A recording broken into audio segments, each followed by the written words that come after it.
Hello friends, मेरा नाम धीरज कुमार आर्या है। आप देख रहे हैं हमारा यूट्यूब चैनल ब्रेन एक्सरसाइज। तो ब्रेन एक्सरसाइज के पहली वाली वीडियो में हमने बता चुके हैं कि डाइपोल और डाइपोल मोमेंट के बारे में खूब चर्चा हो चुकी है। तो आज हम जो बात करने जा रहे हैं वो डाइपोल द्वारा जो इलेक्ट्रिक फील्ड पैदा की जाती है वो इलेक्ट्रिक फील्ड हम काउंट करते हैं। तो हमने इलेक्ट्रिक फील्ड काउंट कर चुके हैं एट एक्सियल पॉइंट पे। ठीक है, एक्सियल पॉइंट पे कोई लिया था, उस पर हमने इलेक्ट्रिक फील्ड काउंट किया था इससे पहले वाली वीडियो में। और आज हम जो बात करेंगे वो है इक्वेटोरियल पॉइंट पे हम लोग क्या निकालने जा रहे हैं, इलेक्ट्रिक फील्ड, वो भी डाइपोल के। तो सबसे पहले हम कंसीडर करते हैं एक डाइपोल कंसीडर करते हैं। तो एक डाइपोल लेते हैं। एक डाइपोल है, एक डाइपोल कंसीडर करा जिसका एक सेंटर O है और इसका डाइपोल मोमेंट है ये कहाँ से कहाँ की ओर होता है, -q चार्ज से +q चार्ज की ओर होता है। ठीक है, इसके जो बीच की दूरी होती है, डिस्टेंस होती है, वो 2l मानी जाती है। अब इसके इक्वेटोरियल पॉइंट यानी कि इस परपेंडिकुलर पे यहाँ पे एक पॉइंट ले लेते हैं जो इससे स्मॉल r डिस्टेंस पे है। ठीक है, स्मॉल r डिस्टेंस पे है। इस पे हमें इलेक्ट्रिक फील्ड काउंट करनी है। इसका नाम हम ले लेते हैं कैपिटल M। यहाँ पर हम लोग निकालेंगे electric field due to this dipole. ठीक है, ये एक इक्वेटोरियल पॉइंट है, यहाँ से नीचे को भी निकाल सकते हैं यहाँ पर। ठीक है, तो हम यहाँ पर क्या करेंगे, इलेक्ट्रिक फील्ड फाइंड करेंगे। सो स्टार्ट करते हैं। तो देखो यहाँ से यहाँ तक, देखो पहले -q चार्ज के कारण यहाँ पर निकालेंगे। तो यहाँ से यहाँ तक की डिस्टेंस क्या होगी, ये r है, और यहाँ से यहाँ तक कितनी होगी, l, और यहाँ से यहाँ तक भी l होगी। तो यहाँ से यहाँ तक की डिस्टेंस, तो ये फॉर्मूला लगाएंगे, पाइथागोरस में लगाएंगे, तो ये l² + r² हो जाएगी डिस्टेंस। सिमिलर यहाँ पर भी वही होगा। यहाँ से यहाँ तक की डिस्टेंस कितनी होगी आपकी, √l² + r²। ठीक है, समझ में आया? हाँ, ये होता है ना, hypotenuse is equal to base का स्क्वायर और परपेंडिकुलर का स्क्वायर। तो अब यहाँ पर हम क्या निकालेंगे, इलेक्ट्रिक फील्ड काउंट करेंगे। पहले हम निकालते हैं +q चार्ज के द्वारा। ठीक है, इलेक्ट्रिक फील्ड, ठीक है, एट पॉइंट M पे निकालेंगे। At point M due to किसके कारण, ड्यू टू +q चार्ज। ठीक है, इसके कारण हम यहाँ पर इलेक्ट्रिक फील्ड फाइंड करेंगे। तो हमें पता है क्या होता है, E + q, एक वेक्टर क्वांटिटी होती है इलेक्ट्रिक फील्ड। तो ये होता है 1/, मैं मान के चल रहा हूँ कि ये जो डाइपोल है वो कहाँ रखा है, वैक्यूम या फ्री स्पेस पे रखा है या एयर पे रखा है। तो जहाँ क्या होता है आपका डाइलेक्ट्रिक कांस्टेंट क्या होता है, 1 होता है, यानी कि जो k होता है वो 1 होता है। ठीक है, तो ये 1/4πε0। ठीक है, और q अपॉन यहाँ से यहाँ तक की डिस्टेंस का स्क्वायर, यानी कि ये, यानी कि l² + r², रूट हट जाएगा। और इसकी डायरेक्शन क्या कहाँ की ओर है, डायरेक्टेड अलोंग, कहाँ की ओर है, देखो अगर मैं इसको A और इसको B मानता हूँ, B पॉइंट, ठीक है, अलोंग कहाँ को, BM, यानी कि B से M की ओर को इसका इलेक्ट्रिक फील्ड क्या है दिखेगा। देखो ना, +q चार्ज के कारण उससे दूर होता है, तो यहाँ पर इलेक्ट्रिक फील्ड जो आएगा वो ऐसे होगा। ठीक है, समझ में आया ये बात। +q से, अब ये स्केल से खींचा नहीं है तो अच्छी तरह बना लेना से। ठीक है, ये ठीक है, +q चार्ज के कारण। ठीक है, और सिमिलरली अभी हम इसके कारण निकालेंगे। ठीक है, सिमिलरली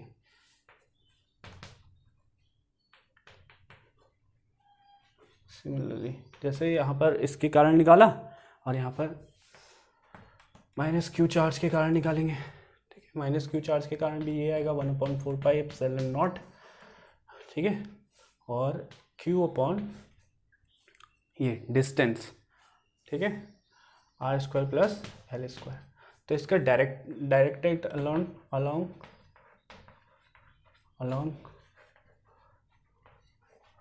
कहाँ से कहाँ को, M से A की ओर।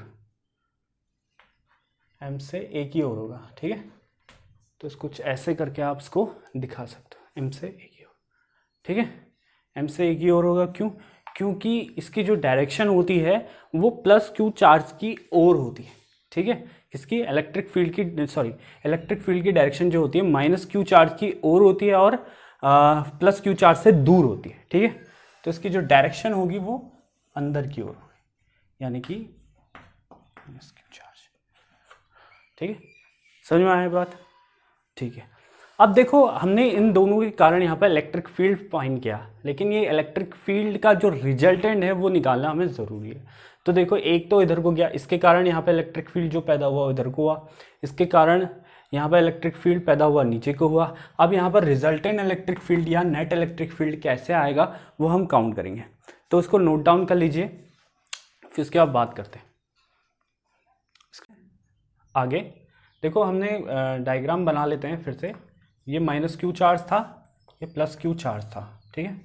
तो यहाँ पर जो इलेक्ट्रिक फील्ड निकला था, इसके कारण भी, इसके कारण भी, इसके कारण इलेक्ट्रिक फील्ड ऐसे था, ठीक है, प्लस क्यू, देखिए, और इसके कारण इलेक्ट्रिक फील्ड नीचे को था, ई माइनस क्यू, ठीक है। अब हम इसको जूम करके यहाँ पर आपके सामने लिख लेते हैं और फिर आगे बात करते हैं, ठीक है। इसको जूम करके यहाँ पर मैं बना देता हूँ, देखो यहाँ पर बना लेते हैं, ठीक है। तो देखो, ये है, जूम करके हम बना लेते हैं, जिन बच्चों को समझ में नहीं आ रहा है। ये एम पॉइंट था और ये नीचे को था, ठीक है। ये ई प्लस क्यू चार्ज के कारण और ये ई माइनस क्यू चार्ज के कारण इलेक्ट्रिक फील्ड। अब एक बात ध्यान से देखिए, यहाँ पे डिस्टेंस थी, तो मान लो ये थीटा एंगल बना रहा था। क्या बना रहा था? थीटा एंगल बना रहा था। ये ओ पॉइंट था हमारा, यहाँ से यहाँ तक की डिस्टेंस एल थी। अब ये थीटा एंगल बना रहा था, तो अगर मैं यहाँ पर एक लाइन खींच देता हूँ इसके पैरेलल, ठीक है, इसके पैरेलल एक लाइन खींच देते हैं, सेम लाइन हेयर ड्रॉ, ये। तो ये, और देखिए ये एंगल यहाँ पर भी बनता है और ये एंगल सेम यहाँ पर भी बनता है। तो जो ये एंगल होगा वो यहाँ पर एंगल होगा, यानी कि यहाँ पर भी कितना होगा? थीटा एंगल होगा, ठीक है। समझ में आई बात? तो पैरेलल लाइन में जब एक लाइन काटती है तो कौन सा एंगल बनता है? ठीक है, ये कमेंट सेक्शन में बताना कि यहाँ पर कौन सा एंगल बन रहा है, ठीक है। तो ये और ये एंगल सेम होते हैं, तो ये आ गया ये एंगल, ठीक है। अब हम देखो, दो वेक्टर है हमारे पास, तो हम क्या करेंगे, अब इसको फाइंड आउट करते हैं कि यहाँ पर रिजल्टेंट कैसे निकलेगा। तो मैं एक इसमें परपेंडिकुलर ड्रॉ कर देता हूँ यहाँ से, ठीक है। ये परपेंडिकुलर ड्रॉ करा, ठीक है।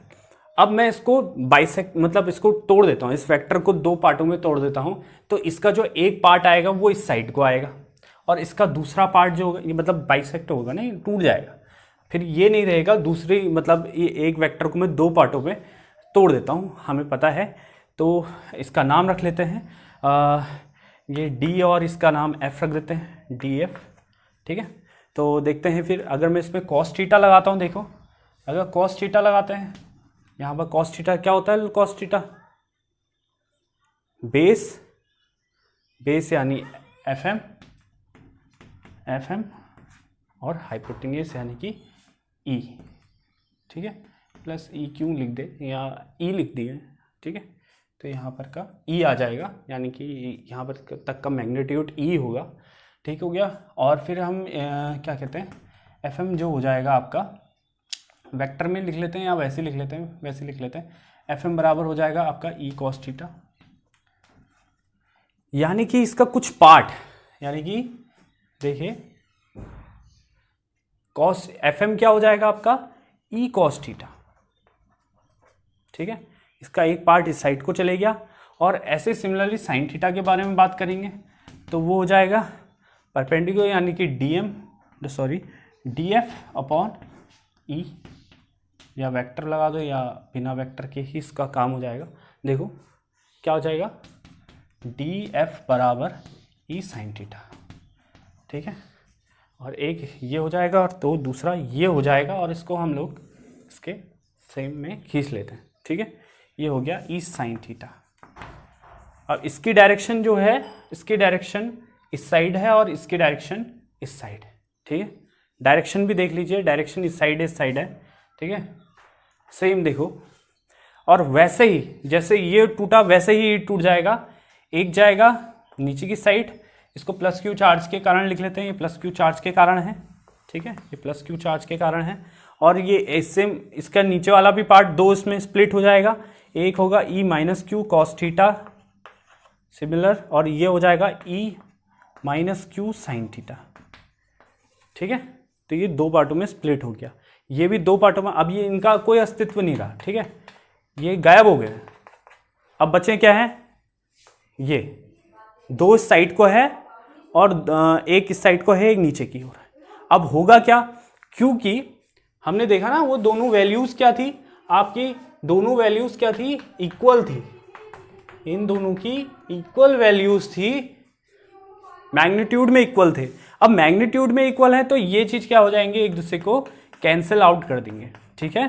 तो रिजल्टेंट जो निकलेगा यानी कि जो नेट इलेक्ट्रिक फील्ड निकलेगा वो इस डायरेक्शन में निकलेगा। तो नेट इलेक्ट्रिक फील्ड देखो, नेट इलेक्ट्रिक फील्ड, ठीक है, एट पॉइंट एम।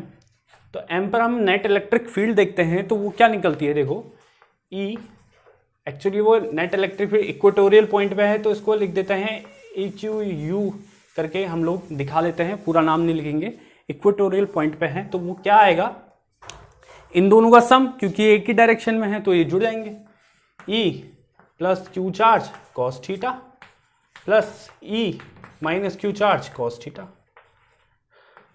लेकिन ध्यान दो, इसकी रिजल्टेंट डायरेक्शन निकल रही है इधर को, देखो ये इक्वेटोरियल वाला है, ठीक है, इसकी रिजल्टेंट डायरेक्शन इधर को निकल रही है, और जो कि किसके अपोजिट है,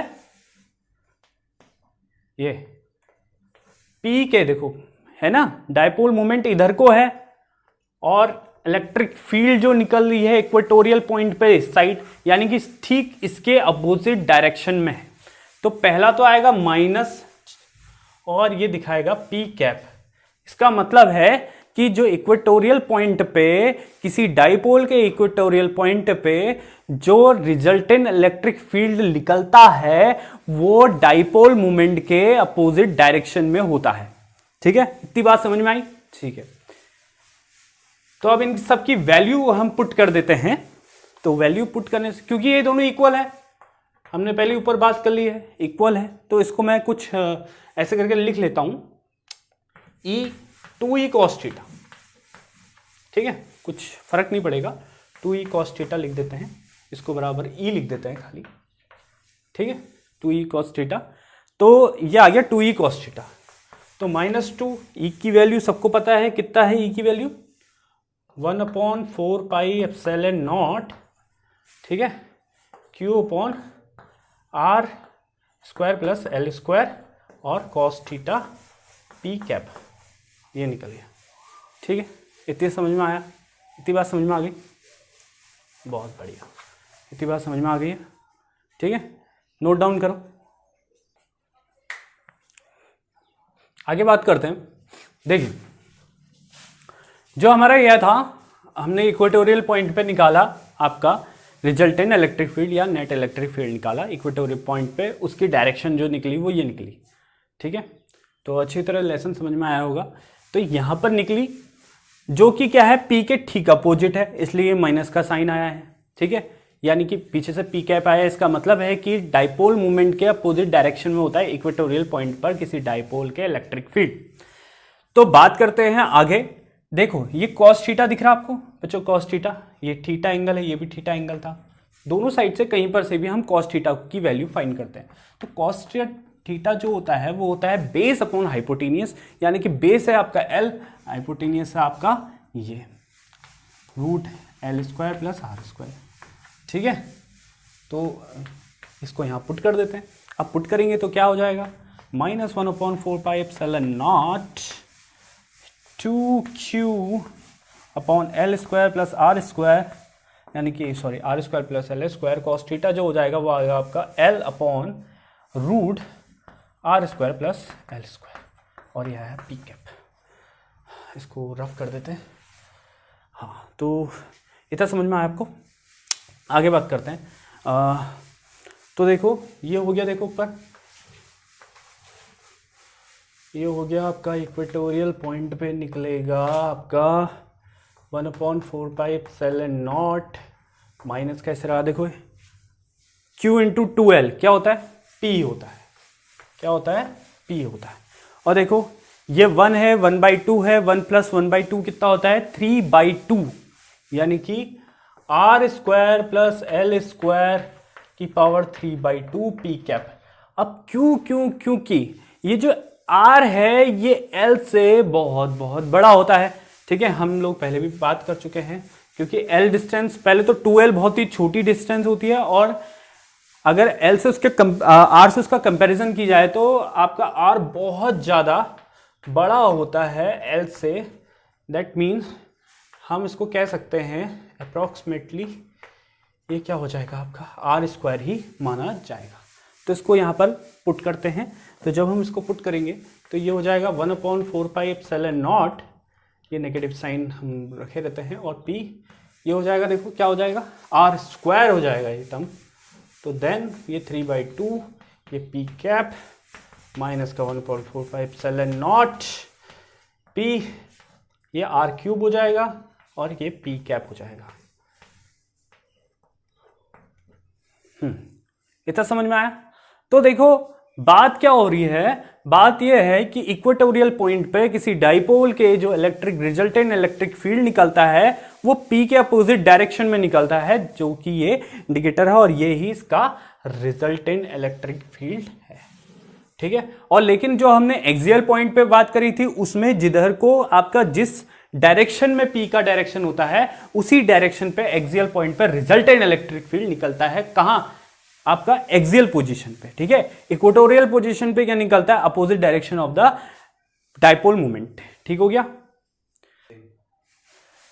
तो बच्चों आप सब लोगों को ये जो डेरिवेशन है वो अच्छी तरह समझ में आया होगा, मैं ऐसा आशा करता हूँ। तो देखिए हमने क्या बता दिया है, आपका electric field at any equatorial point of dipole, electric dipole के किसी भी इक्वेटोरियल के किसी भी पॉइंट पर आप इलेक्ट्रिक फील्ड फाइंड करोगे तो उसका डायरेक्शन जो होगा वो डाइपोल मोमेंट के अपोजिट डायरेक्शन में होगा। यहाँ पर लिखा हुआ है the direction of electric field at any point on the equatorial line, यानी कि इस इक्वेटोरियल लाइन के किसी भी पॉइंट पर जो dipole will be anti parallel, जो मतलब उसका जो इलेक्ट्रिक फील्ड होता है वो एंटी पैरेलल होता है टू द डायरेक्शन ऑफ ये डाइपोल मोमेंट, ठीक है। डाइपोल मोमेंट के क्या होगा, एंटी पैरेलल होगा, यानी कि जैसे अगर यहाँ पर निकालूंगा तो कहाँ की ओर निकलेगा, इस साइड को निकलेगा, यहाँ पर निकालूंगा इलेक्ट्रिक फील्ड तो इस साइड को निकलेगा, सब जगह इस साइड को ही इलेक्ट्रिक फील्ड होगा किसी डाइपोल के इक्वेटोरियल लाइन के किसी भी पॉइंट पर। तो अगर लेक्चर पसंद आया हो तो लाइक कीजिए, शेयर कीजिए और अपने दोस्तों को बताइए कि बहुत बेस्ट पढ़ाते हैं। Thank you.